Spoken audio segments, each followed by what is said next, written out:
നമസ്കാരം. മലയാളി വാർത്തയിലേക്ക് സ്വാഗതം. ഇന്ത്യൻ ഉൽപ്പന്നങ്ങൾക്ക് മേൽ 50% തീരുവ അടിച്ചേൽപ്പിച്ച ട്രംപിന് പിന്നാലെ പോകാൻ തയ്യാറല്ലെന്ന നിലപാടിലാണ് ഇന്ത്യ. ചൈനയും റഷ്യയുമായി വ്യാപാര ബന്ധം കൂടുതൽ ശക്തമാക്കാനാണ് ഇന്ത്യയുടെ നീക്കം. ഈ നീക്കത്തിന്റെ ഭാഗമായി റഷ്യൻ പ്രസിഡന്റ് വ്ളാഡിമിർ പുടിനുമായി വിദേശകാര്യമന്ത്രി എസ് ജയശങ്കർ കൂടിക്കാഴ്ചയും നടത്തിയിട്ടുണ്ട്. ട്രംപിന്റെ തീരുവ യുദ്ധത്തിനെതിരെ വലിയ നീക്കങ്ങളാണ് ഇന്ത്യയും അതുപോലെ തന്നെ റഷ്യയും ചൈനയും ഒക്കെ തന്നെ നടത്തിക്കൊണ്ടിരിക്കുന്നത്. അതിന്റെ ഭാഗമായിട്ടുള്ള ഒരു യാത്രയാണ് എസ് ജയശങ്കർ ഇപ്പോൾ റഷ്യയിലേക്ക് നടത്തിയിരിക്കുന്നത്. വിദേശകാര്യമന്ത്രി സെർജി ലാവ്റോവുമായി ജയശങ്കർ വിപുലമായ ചർച്ചകൾ നടത്തിയതിന് പിന്നാലെയായിരുന്നു കൂടിക്കാഴ്ച.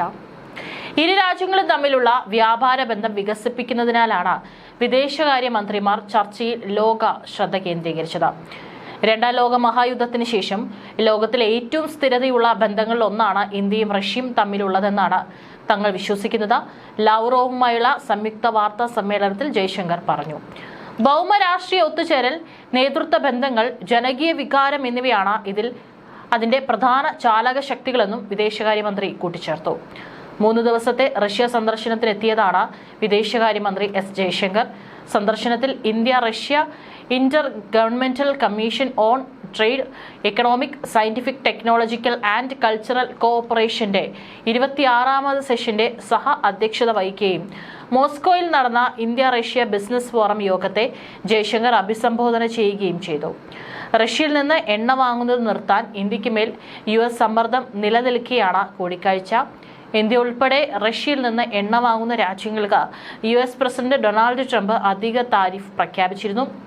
ഇരട്ട തീരുവയ്ക്ക് പിന്നിലെ US വാദത്തിൽ അമ്പരപ്പെന്നാണ് പുടിനുമായുള്ള കൂടിക്കാഴ്ചയ്ക്ക് മുൻപ് ജയശങ്കർ പറഞ്ഞത്. റഷ്യയിൽ നിന്നുള്ള എണ്ണ ഇറക്കുമതിയാണ് തീരുവ വർധനവിന് കാരണമെന്നത് യുക്തിസഹമല്ല. ഇറക്കുമതിയിൽ മുന്നിൽ ചൈനയാണെന്ന് വിദേശകാര്യമന്ത്രി ഓർമ്മപ്പെടുത്തി.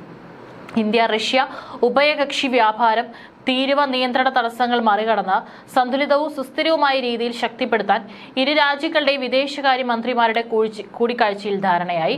രണ്ടാം ലോക മഹായുദ്ധത്തിന് ശേഷം ലോകരാജ്യങ്ങളിൽ ഏറ്റവും ദൃഢമായ ഉഭയകക്ഷി ബന്ധമാണ് ഇന്ത്യയും റഷ്യയും തമ്മിലുള്ളതെന്നും ഇന്ത്യയുടെ വിദേശകാര്യമന്ത്രി എസ് ജയശങ്കർ സെർഗി ലാവ്റോവുമായി നടത്തിയ സംയുക്ത മാധ്യമ സമ്മേളനത്തിൽ പറഞ്ഞു.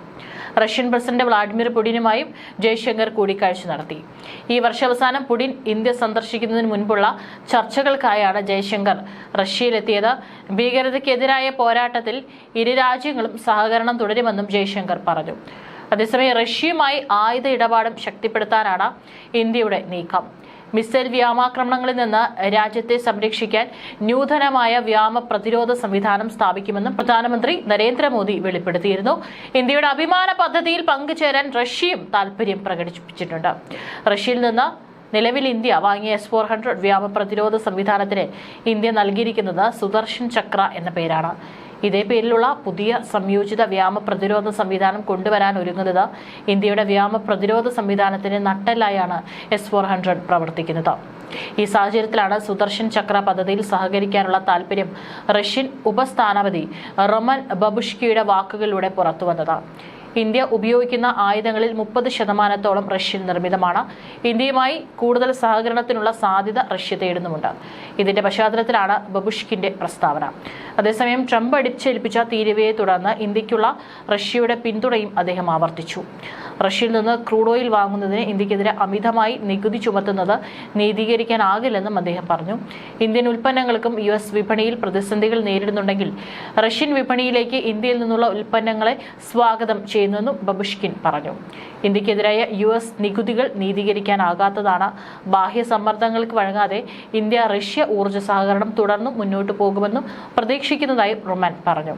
മിസൈൽ വ്യോമാക്രമണങ്ങളിൽ നിന്ന് രാജ്യത്തെ സംരക്ഷിക്കാൻ നൂതനമായ വ്യോമ പ്രതിരോധ സംവിധാനം സ്ഥാപിക്കുമെന്നും പ്രധാനമന്ത്രി നരേന്ദ്രമോദി വെളിപ്പെടുത്തിയിരുന്നു. സ്വാതന്ത്ര്യദിനത്തിൽ ചെങ്കോട്ടയിൽ വെച്ച് രാഷ്ട്രത്തെ അഭിസംബോധന ചെയ്യവെയാണ് മിഷൻ സുദർശൻ ചക്ര എന്ന പദ്ധതി പ്രധാനമന്ത്രി വെളിപ്പെടുത്തിയത്. ഇന്ത്യയുടെ അഭിമാന പദ്ധതിയിൽ പങ്കുചേരാൻ താൽപര്യം പ്രകടിപ്പിച്ചിരിക്കുകയാണ് ഇപ്പോൾ റഷ്യ. ഇന്ത്യയിലെ റഷ്യൻ ഉപസ്ഥാനപതി റൊമാൻ ബബുഷ്കിനാണ് പദ്ധതിയിൽ പങ്കാളിയാകാനുള്ള റഷ്യയുടെ താൽപര്യം വ്യക്തമാക്കിയത്. ഇന്ത്യയുടെ സുദർശൻ ചക്ര പദ്ധതിയിൽ റഷ്യൻ ഉപകരണങ്ങൾ ഉണ്ടാകുമെന്നാണ് തങ്ങൾ പ്രതീക്ഷിക്കുന്നതെന്നും അദ്ദേഹം പറഞ്ഞു. ബുധനാഴ്ച നടത്തിയ വാർത്താ സമ്മേളനത്തിലാണ് ബബുഷ്കിൻ സുദർശൻ ചക്രയിലെ റഷ്യയുടെ താൽപര്യം പ്രകടിപ്പിച്ചത്. സൈനിക മേഖലയിൽ നിലവിൽ ഇന്ത്യയും റഷ്യയും സഹകരിക്കുന്നുണ്ടെന്ന കാര്യവും അദ്ദേഹം ചൂണ്ടിക്കാട്ടി.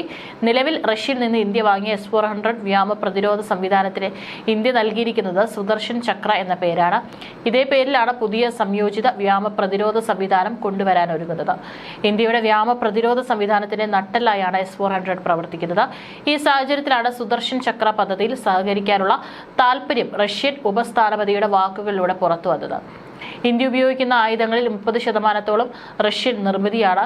ഇന്ത്യയുമായി കൂടുതൽ സഹകരണത്തിനുള്ള സാധ്യത റഷ്യ തേടുന്നുമുണ്ട്. ഇതിന്റെ പശ്ചാത്തലത്തിലാണ് ബബുഷ്കിന്റെ പ്രസ്താവന. അതേസമയം ട്രംപ് അടിച്ചേൽപ്പിച്ച തീരുവയെ തുടർന്ന് ഇന്ത്യക്കുള്ള റഷ്യയുടെ പിന്തുണയും അദ്ദേഹം ആവർത്തിച്ചു. റഷ്യയിൽ നിന്ന് ക്രൂഡ് ഓയിൽ വാങ്ങുന്നതിന് ഇന്ത്യക്കെതിരെ അമിതമായി നികുതി ചുമത്തുന്നത് നീതീകരിക്കാനാകില്ലെന്നും അദ്ദേഹം പറഞ്ഞു. ഇന്ത്യൻ ഉൽപ്പന്നങ്ങൾക്ക് US വിപണിയിൽ പ്രതിസന്ധികൾ നേരിടുന്നുണ്ടെങ്കിൽ റഷ്യൻ വിപണിയിലേക്ക് ഇന്ത്യയിൽ നിന്നുള്ള ഉൽപ്പന്നങ്ങളെ സ്വാഗതം ചെയ്യുന്നതെന്നാണ് അദ്ദേഹത്തിന്റെ വാക്കുകൾ. ഇന്ത്യക്കെതിരെ US നികുതികൾ നീതീകരിക്കാനാകാത്തതാണ്. ബാഹ്യ സമ്മർദ്ദങ്ങൾക്ക് വഴങ്ങാതെ ഇന്ത്യ റഷ്യ ഊർജ്ജ സഹകരണം തുടർന്നും മുന്നോട്ട് പോകുമെന്നും പ്രതീക്ഷിക്കുന്നതായും അദ്ദേഹം പറഞ്ഞു. ഇന്ത്യയെ സംബന്ധിച്ചിടത്തോളം ഇത് വെല്ലുവിളി നിറഞ്ഞ സമയമാണ്. പക്ഷേ ഞങ്ങൾക്ക് പരസ്പരമുള്ള ബന്ധത്തിൽ വിശ്വാസമുണ്ടെന്നും അദ്ദേഹം എടുത്തു പറഞ്ഞു. ഇന്ത്യയെ ഒരു സുഹൃത്തായാണ് കാണുന്നതെങ്കിൽ US ഒരിക്കലും ഇതുപോലെ പെരുമാറില്ലെന്നും ബബുഷ്കിൻ പറഞ്ഞിരിക്കുകയാണ്.